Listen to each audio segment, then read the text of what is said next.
राहुल के लिए बुरी खबर, 24 ही नहीं 29 भी गया। यानी ना 2024 का चुनाव हो सकता है लड़ पाए, ना 2029 का चुनाव लड़ पाए। इससे बड़ा झटका पूरी कांग्रेस पार्टी के लिए नहीं हो सकता है। राहुल गांधी के लिए तो बुरी खबर भी है और बड़ी खबर भी। अगली तस्वीर दिखाइए। इस खबर के बाद देखिए कांग्रेस ने फौरन बैठक बुलाई। सोनिया गांधी को आप देख रहे हैं, मल्लिकार्जुन खड़गे आप देख रहे हैं, कांग्रेस के सारे वरिष्ठ नेता, पी चिदम्बरम भी मौजूद थे बैठक में। आप देख रहे हैं राजीव शुक्ला बैठे हुए हैं और शास्त्री बैठे हैं, अंबिका सोनी मौजूद है, प्रियंका वाड्रा बैठी है। हाई लेवल बैठक बुलाई कांग्रेस ने राहुल गांधी की संसदीय जाने के बाद, और पूरे देश में कांग्रेस प्रदर्शन करने लगी। अगली तस्वीर दिखाइए। ये आप देख रहे हैं अगली तस्वीर, लखनऊ में प्रोटेस्ट। उत्तर प्रदेश की राजधानी लखनऊ में कांग्रेसी कार्यकर्ता सड़कों पर उतर आए और प्रदर्शन करने लगे। इस एक्शन के खिलाफ राहुल गांधी की संसदीय चली गई, संसद सदस्यता चली गई, उस पर लखनऊ में प्रोटेस्ट हुआ। अगली तस्वीर दिखाइए। ये आप देख रहे हैं। उसके बाद प्रदर्शन हुआ रायपुर में। ये देख रहे हैं यूथ कांग्रेस ने प्रोटेस्ट किया। कांग्रेस कार्यकर्ता अलग अलग शहरों में, हर राज्य की राजधानी में जुटे। अगली तस्वीर दिखाइए जरा। राहुल जहां से सांसद हैं, वायनाड देख रहे हैं। वायनाड में भी कांग्रेस के सांसदों ने प्रदर्शन किया, प्रोटेस्ट किया इस फैसले के खिलाफ। ये देखिए देश की राजधानी दिल्ली में भी प्रदर्शन शुरू हो गया उसके बाद। अगली तस्वीर दिखाइए। ये आप देख रहे हैं देश की राजधानी दिल्ली में प्रोटेस्ट हुआ। मल्लिकार्जुन खड़गे प्रोटेस्ट को लीड कर रहे थे। लिखा है डेमोक्रेसी इन डेंजर, यानी लोकतंत्र खतरे में है। इन प्रदर्शनों के बीच राहुल गांधी के लिए किस किस बात का झटका है, कौन कौन सा झटका है, क्या क्या जा सकता है राहुल गांधी से, ये आपको बताने जा रहा हूं। आज के इस फैसले का सीधा असर किस चीज पर होने वाला है, देखिए जरा। राहुल गांधी की संसद सदस्यता चली गई, अब सांसद नहीं रहे। राहुल की संसदीय सीट वायनाड खाली हो गई। राहुल की सीट वायनाड में चुनाव का ऐलान हो सकता है, उपचुनाव हो सकता है, और बताया जा रहा है अप्रैल में केरल की वायनाड सीट पर उपचुनाव हो सकता है। अब देखिए राहुल का सरकारी बंगला भी उन्हें खाली करना पड़ सकता है। कोर्ट से राहत नहीं तो 8 साल चुनाव भी नहीं लड़ पाएंगे राहुल। 8 साल, 2 साल की सजा के बाद 6 साल अयोग्य रहेंगे।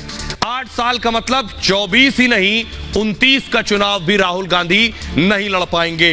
तो सबसे पहले इसी की बात करूं, लेकिन जैसे ही यह फैसला आया, राहुल गांधी ने सोचा भी नहीं था, ख्यालों में भी नहीं था कि इस तरह का फैसला आ जाएगा। पिलर ग्राफिक्स है, राहुल गांधी इस तरह के फैसले की उम्मीद नहीं लगाई थी। राहुल ने फौरन ट्वीट किया। क्या लिखा राहुल ने ट्वीट में, ये देख रहे हैं आप, राहुल का एक ट्वीट है। राहुल ने इस फैसले के बाद क्या कुछ लिखा, न सिर्फ राहुल बल्कि प्रियंका वाड्रा ने भी ट्वीट किया। राहुल गांधी क्या लिख रहे हैं? राहुल गांधी लिख रहे हैं, मैं भारत की आवाज के लिए लड़ रहा हूं, मैं हर कीमत चुकाने को तैयार हूं। प्रियंका वाड्रा ने लिखा, जिसे आप खत्म करने में लगे हैं, इस परिवार ने भारत की जनता की आवाज बुलंद की है और पुश्तों से सच्चाई की लड़ाई लड़ी है।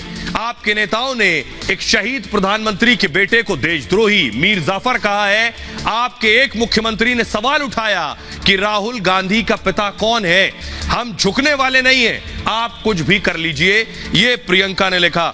लेकिन अब इस बीच सबसे बड़ी बात ये कि राहुल गांधी जो 24 की तैयारी में लगे थे, राहुल गांधी क्या आप चुनाव नहीं लड़ पाएंगे? राहुल गांधी का पॉलिटिकल करियर खत्म, राहुल गांधी की सियासत खत्म। अगली तस्वीर दिखाइए।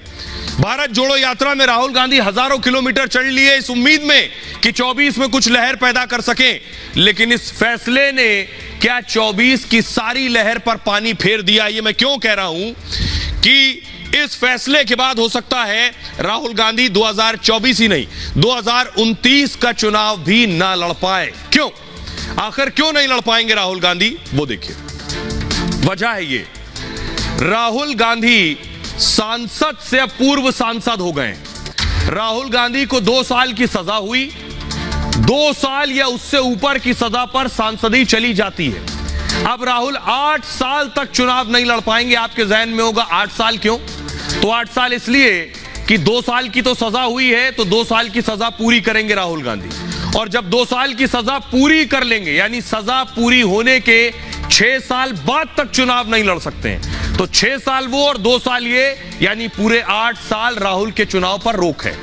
8 साल का मतलब 24 ही नहीं, 29 का चुनाव भी नहीं लड़ पाएंगे। 1 साल बाद 24 का चुनाव है, वो भी नहीं लड़ पाएंगे। 6 साल बाद 29 का चुनाव होगा, वो भी नहीं लड़ पाएंगे। अब बचा क्या? 2031। 2031 में राहुल गांधी चुनाव लड़ने के योग्य हो पाएंगे अगर यह फैसला ऐसे ही रहा। आइए